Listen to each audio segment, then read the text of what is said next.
معاملے کو مزاج بنا لیتے ہیں، اللہ پھر انہیں ذلیل کر دیتا ہے، پھر وہ زندگی بھر مانگتے چلے جاتے ہیں، ذلت اور رسوائی پھر ان کو مقدر کرتا ہے۔ میری مراد وہ نہیں، میری مراد وہ لوگ جو خرقہ پوش سب کے لوگ ہوتے ہیں، بیچارے شاید حقیقت میں ایسے لوگوں سے دھوکہ کھا جانا چاہیے، کیا پتہ شاید واقعی میں یہ محتاج قسم کے لوگ نکل رہے ہیں، 10 میں سے ایک کو نکل آئے گا، پھر سمجھ لو آپ کی زندگی صبر ہے۔ اللہ کو آپ کے اعمال نہیں چاہیے، یاد رکھیے گا علماء صلحاء فصحاء جو فرماتے ہیں اس کا مزاج، اس کا مقصد یہ ہوتا ہے کہ بندہ ہر عمل اس انداز سے کرے کہ کیا پتہ شاید اللہ پاک کو یہ ادا پسند آ جائے، کیا پتہ اللہ تعالیٰ کو یہ نیکی پسند آ جائے، رب تعالیٰ نے معاف کرنے پر آ جائے گا کہ ایک نیکی پر معاف کرنا دے گا، ایک نیکی کے عوض جنت عطا کر دے گا، اور جب کسی کی پکڑ کر نظر آئے گا تو پھر جناب ایک گناہ ایک معصیت پر اس کی پکڑ ہوگی تو اسے معافی جہنم کر دے گی۔ تو اپنے اندر خلوص پیدا کریں، اور یہی خلوص معافی نجات کا سبب ہے، یہی خلوص نجات کا سبب ہے۔ حضرات محترم، ہمارے زندگی کا مقصد یہ ہے کہ ہمیں اللہ پاک آزماتا ہے، اور اس آزمائش پر اترنا بھی ہمارا کام ہے، اور پھر اس آزمائش پر صبر کرنا بھی ہمارا کام ہے، آزمائش پر صبر کرنا بھی ہمارا کام ہے۔ اللہ فرماتا وَلَنَبْلُوَنَّكُمْ بِشَيْءٍ مِّنَ الْخَوْفِ وَالْجُوعِ وَنَقْصٍ مِّنَ الْأَمْوَالِ وَالْأَنفُسِ وَالثَّمَرَاتِ وَبَشِّرِ الصَّابِرِينَ إِذَا أَصَابَتْهُم مُّصِیبَۃٌ قَالُوا إِنَّا لِلَّهِ وَإِنَّا إِلَیْهِ رَاجِعُونَ۔ اللہ نے جان سے، مال سے، عزت، آبرو، مال، دولت، اولاد اور مال دولت کی کمی سے بھی آزمائے گا، طلب کی کمی سے بھی آزمائے گا، لیکن بندہ وہی ہوگا جو کہے مالک یہ تو نے عطا کیا اور تو نے ہی دے دیا، اور ہم نے بھی دل کر دیا۔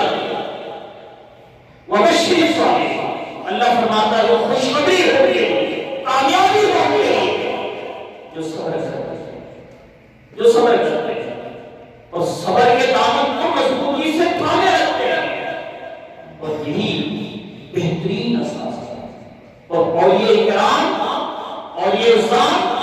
انہوں نے اپنے آپ کو اس طریقے سے اللہ کے قریب کر دیا، اس پر فرماتے ہیں کہ ایک سب سے بڑا بار ہے، اور وہ بار صبر ہے، صبر ہے جس نے ہمیں ہر میدان کے اندر ہمیں کامیابی عطا کی۔ حضور غوث پاک رضی اللہ تعالی عنہ کی زندگی کو دیکھیے نا، 91 سال کی زندگی، 91 سال کی زندگی، اس کے اندر 18 سال انہوں نے اپنے آبائی زندگی تھی، یعنی اپنے آبائی گاؤں کے اندر گزارا، اس کے بعد 9 سال انہوں نے جناب تعلیم کے حصول کیے، 25 سال انہوں نے مشاہدات کے اندر عراق سے لے کر بیابان سے لے کر جنگلات سے لے کر ہر طرح پٹے گھاٹ پر گزارا، 40 سال لوگوں کی تعلیم، لوگوں کو درس دیتے ہوئے، لوگوں کو راہ راست کی طرف لاتے ہوئے، 50,000 یہود و نصارہ کو مسلمان کیا، 5,000 اور 1,00,000 تک دیش انہوں نے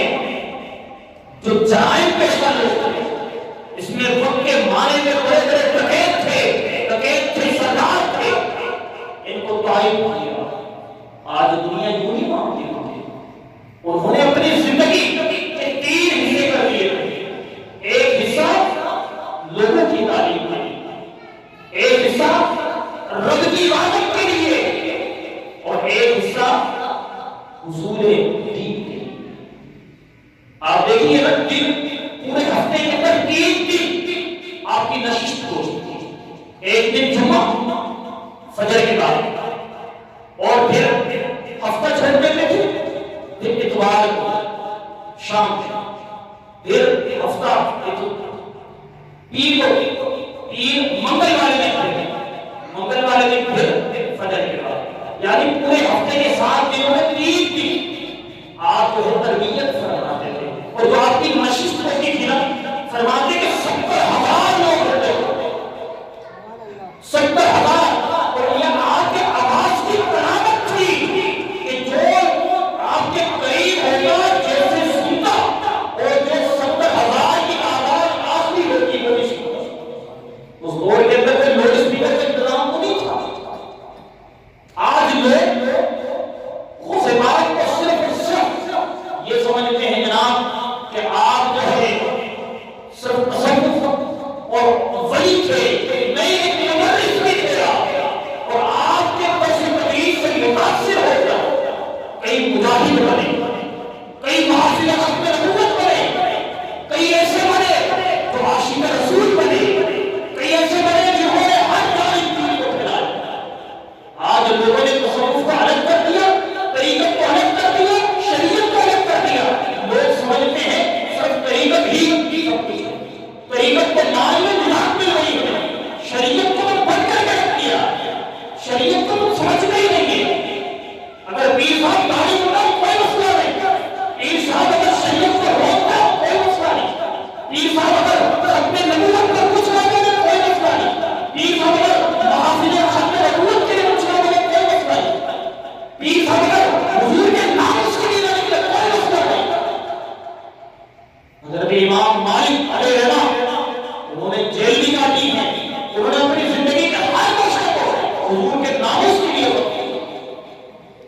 آج بڑے بڑے حضرت مجدد الفسانی کو لے لیں، بڑے بڑے مجدد، بڑے بڑے علماء، بڑے بڑے اولیاء صاحب، انہوں نے اپنی زندگی حضور پر فنا کر دی۔ آج ایسا ہی اور ایک کلندر اس دنیا سے چلا گیا۔ آج میڈیا دیکھیں، وہی کہتے جناب ایک مجاہد تھا، ایک عاشق رسول تھا، ایک جناب بیلچے پہ بیٹھ کر وہ ساری دنیا کو ہلا کے چلا گیا۔ آج سب کی زبانوں میں، سب کی سوچوں میں، سارے ٹی وی چینلوں میں، سب کے ہوش گم ہے۔ وہ دنیا میں رہتے دیکھتے کہ میں معذور ہوں، جسمانی معذور، لیکن جو دنیا والے سارے کے سارے نا ذہنی معذور ہیں۔